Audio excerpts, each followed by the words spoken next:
জল। পৃথিবীর ইতিহাসে অনেক যুদ্ধ হয়েছে তেল নিয়ে, জমি নিয়ে, দখল নিয়ে, ধর্ম নিয়ে, কিন্তু 21 শতকে সবচেয়ে ভয়ঙ্কর যুদ্ধ যদি কোনো কিছুকে কেন্দ্র করে হয় তাহলে তার নাম জল। আর সেই জল নিয়েই আজ মুখোমুখি ভারত, পাকিস্তান এবং বাংলাদেশ।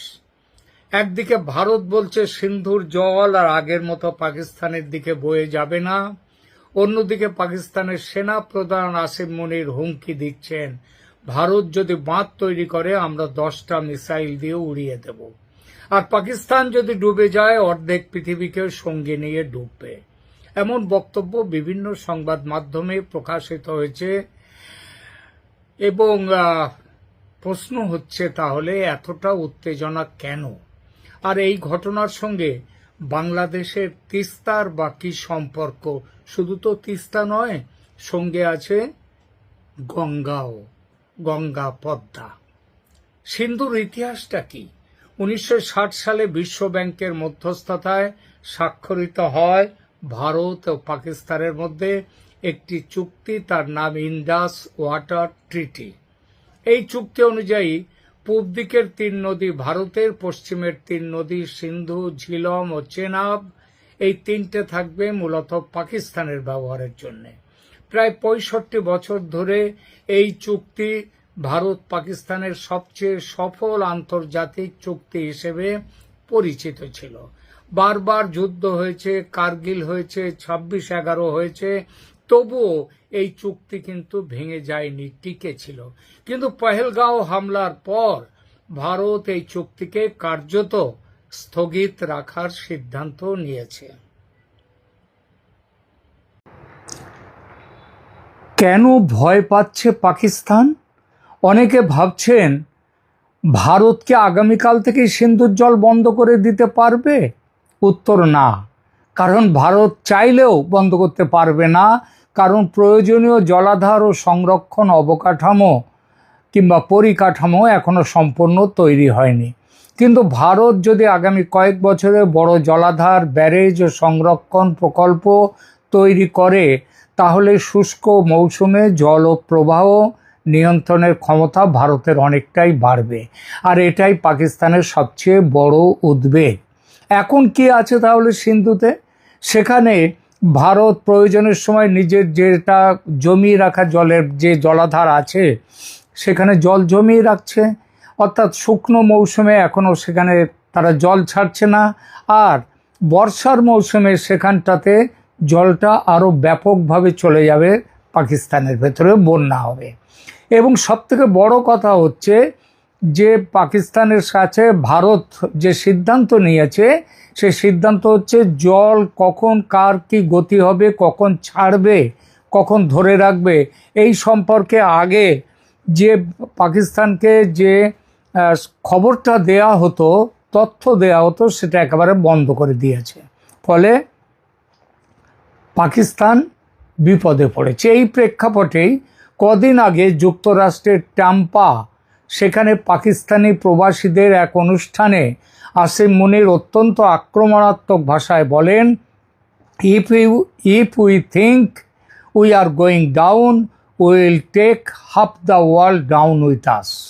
অর্থাৎ আমরা যদি মনে করি পাকিস্তানের অস্তিত্ব শেষ হয়ে যাচ্ছে তাহলে আমরা অর্ধেক পৃথিবীকে সঙ্গে নিয়ে ডুববো। এটা থেকে একটা পরিষ্কার যেটা জিনিস বেরিয়ে এলো সেটা হলো এই যে সিন্ধুর যে 3টি নদী, যদি পাকিস্তানে যার জল এতদিন পাকিস্তান পাচ্ছিল ভারতের মধ্যে থেকে যাওয়া নদী, সেই জল আর পাকিস্তানে যা না গেলে পাকিস্তান কিন্তু খুব খারাপ পরিস্থিতিতে চলে যাবে, পাকিস্তানের অস্তিত্ব শেষ হয়ে যাবে। ফলে যে হুমকি আসিম মুনির দিয়েছেন সেটা কার্যত পাকিস্তানের পারমাণবিক সক্ষমতার ইঙ্গিত হিসেবে ব্যাখ্যা করেছেন অনেক বিশেষজ্ঞ। আসিম মুনির আরও বলেছেন ভারত যদি সিন্ধু নদীর ওপর বড় বাঁধ তৈরি করে তাহলে পাকিস্তান সেই বাঁধ মিসাইল মেরে উড়িয়ে দেবে। ভারত এটাকেও নিউক্লিয়ার সাইবার র্যাটলিং বা পারমাণবিক হুমকি বলে এটা সমালোচনা করেছে। এবার আসি বাংলাদেশের প্রসঙ্গে। এখানেই শুরু হয় সবচেয়ে আকর্ষণীয় প্রশ্ন। বাংলাদেশ বহু বছর ধরে তিস্তার জলের দাবি জানিয়ে আসছে। ভারত বলছে এই নদীর উজানে পশ্চিমবঙ্গ রয়েছে, সেখানে কৃষি ও মানুষেরও প্রয়োজনও গুরুত্বপূর্ণ, সেটা পশ্চিমবঙ্গ দেখবে, ভারতকেও সেটা দেখতেই হচ্ছে। এবং 2011 সালে এই কারণে মমতা ব্যানার্জি যখন পশ্চিমবঙ্গের মুখ্যমন্ত্রী, তখন মনমোহন সিংকে বাংলাদেশের সঙ্গে তিস্তা নদীর জল বন্টন নিয়ে চুক্তি করতে দেননি মমতা বন্দ্যোপাধ্যায়, পশ্চিমবঙ্গের মুখ্যমন্ত্রী। অন্যদিকে বাংলাদেশ কি বলছে? শুষ্ক মৌসুমে পর্যাপ্ত জল না পাওয়ায় তাদের উত্তরাঞ্চল ক্ষতিগ্রস্ত হচ্ছে। এই অবস্থায় চীন তিস্তা অববাহিকায় উন্নয়ন প্রকল্পে আগ্রহ দেখিয়েছে বহু বছর ধরে। কদিন আগে তারেক রহমান চীন সফর করেছেন। তিস্তা মহাপ্রকল্প নিয়ে কথা হয়েছে চীনের সঙ্গে, যদিও কোনো চুক্তি বা মৌ স্বাক্ষরিত হয়নি, এটাই খবর। এতে ভারতের কৌশলগত উদ্বেগ বেড়েছে। সবচেয়ে গুরুত্বপূর্ণ তুলনাটা কোথায়? এখন প্রশ্ন, বাংলাদেশে তিস্তা নিয়ে চীন সক্রিয় হতে পারে, চীন সেই ইচ্ছা দেখাচ্ছে। তাহলে পাকিস্তানের সিন্ধু নিয়েও কেন চীন কোনো সক্রিয় হচ্ছে না?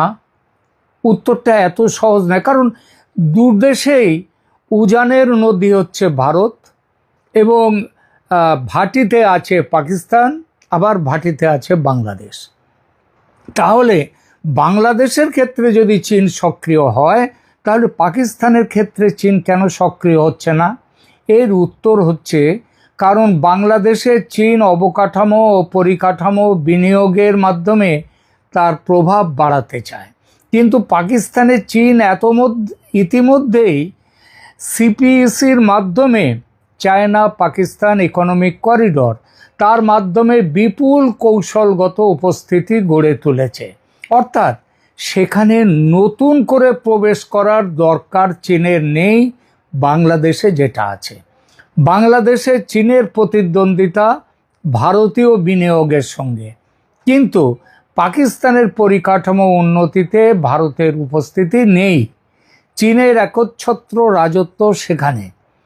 যদি পাকিস্তান চাইতো তিস্তা মহাপ্রকল্পের মতো পাকিস্তানেও সিন্ধু মহাপ্রকল্প তৈরি করতে, তাহলে কি চীন এগিয়ে আসতো? মনে হয় না। কারণ চীন বোঝে অসুবিধাটা কোথায়।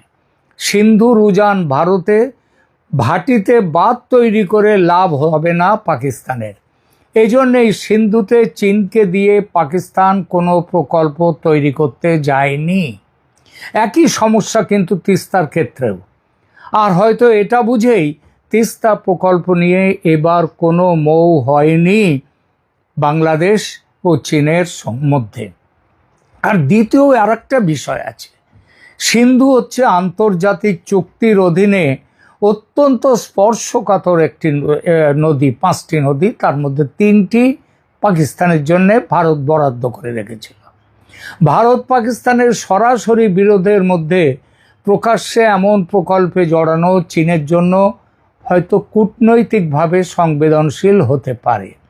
তিস্তা নিয়ে ভারত বাংলাদেশ কোনো চুক্তি নেই, ফলে বাধা নেই চীনের কাছে। তবে বাস্তব অসুবিধাটা সেটা দেখেছে চীন, আর এটা দেখেছে বলেই এবার মৌ স্বাক্ষরের জন্য যে চীন এতদিন এত ব্যগ্র ছিল, এবার সেই ব্যগ্রতা আর চীনের মধ্যে নেই।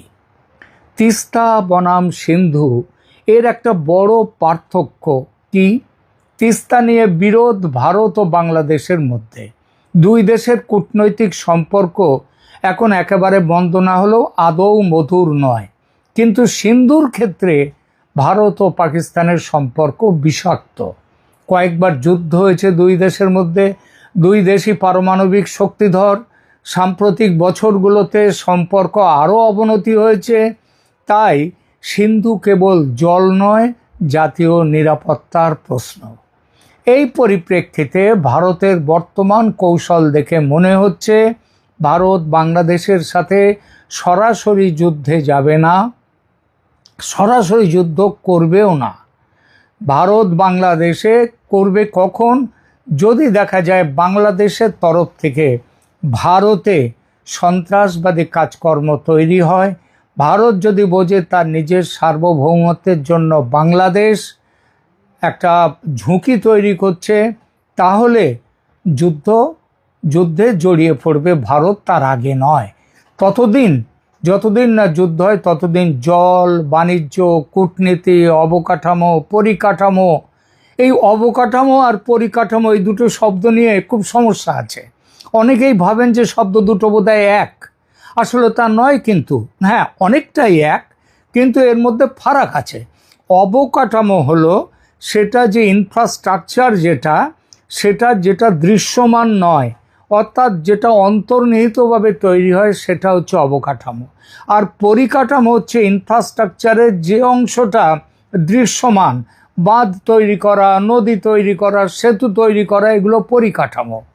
অবকাঠামো হচ্ছে দৃশ্যমান নয়, কিন্তু তার অন্তর্নিহিত যে ইনফ্রাস্ট্রাকচার তৈরি, সেইটাই অবকাঠামো। ইনফ্রাস্ট্রাকচার কথাটা বলতে অবকাঠামোও বোঝায়, পরিকাঠামোও বোঝায়।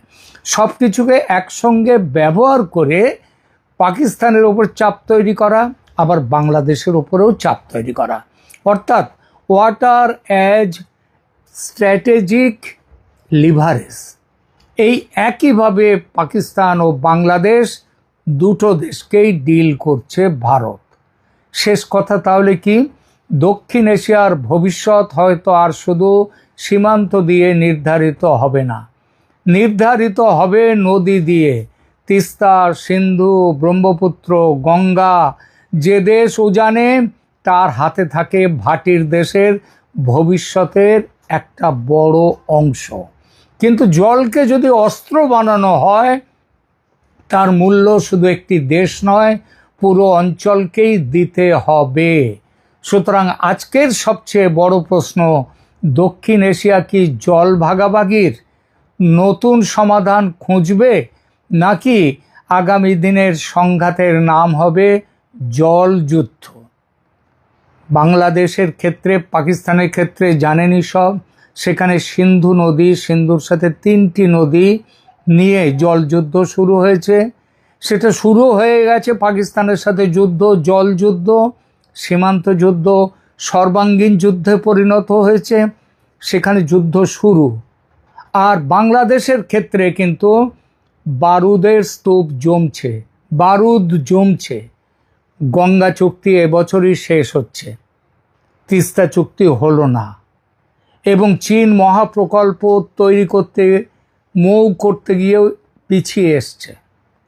ইতিমধ্যে পশ্চিমবঙ্গের বিজেপি সরকার, নতুন সরকার, তারা ঘোষণা করেছে 11,000 কোটি টাকা খরচ করে, নতুন করে নয়, যে তিস্তা প্রকল্প অলরেডি আছে ভারতের, গজলডোবায় ভারতের বড় বাঁধ আছে, জলবিদ্যুৎ কেন্দ্র আছে, কিন্তু ভারত এখন আবার ঠিক করেছে ওই বাঁধ প্রকল্প আরও বড় করা হবে, 2টো খাল খুঁড়ে নেওয়া হবে, এবং খাল খননের দ্বারা পুরো উত্তরবঙ্গে সেচের ব্যবস্থা করবে। এই জন্যে 11,000 কোটি টাকা বরাদ্দ করেছে, এবং এই টাকা, যা খবর সেটা হচ্ছে ভারত সরকার থেকে আসবে। সুতরাং বারুদ কিন্তু বাংলাদেশে জমতে শুরু করেছে। বিস্ফোরণ হবে কিনা ভবিষ্যৎ বলবে। এর আগে আমি আমার বেশ কয়েকটি এপিসোডে আমি বলেছি, এই সমস্যা থেকে বাঁচার জন্যে ভারত এবং বাংলাদেশের মধ্যে আলোচনা চাই, সম্পর্কের উন্নতি চাই। সম্পর্ক যেভাবে চলছে, যে পথে চলছে, তাতে কিন্তু জলযুদ্ধ এবং জলযুদ্ধ থেকে অন্যান্য যুদ্ধ ঘটে যেতে পারে। প্রিয় দর্শক, আপনার কি মতামত কমেন্ট করে জানান। এখানে লাইক দিন, শেয়ার করুন, এবং অবশ্যই চ্যানেলকে সাবস্ক্রাইব করে পাশে থাকুন। ধন্যবাদ।